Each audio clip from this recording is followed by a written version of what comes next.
Fibonacci. Fibonacci. Take this away.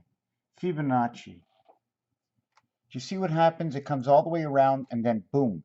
What is the E world? It's boom and whoosh. So 1, 2, 3, 4, 5, 6 is what closes it. Okay. These create the hourglass, but forget about that. If it's 5, if it's the E world, then the fifth one is because we go through. We start off here, boom, boom, boom, boom, boom, and around into the center. We unwind. The E world is 5. Everything in creation has to not mesmerize the mind, but be a continuous of the mind. Okay? The end of the dog is the tip of the tail. If you grab the tip, you got the dog. If you miss the tip, you don't have the dog.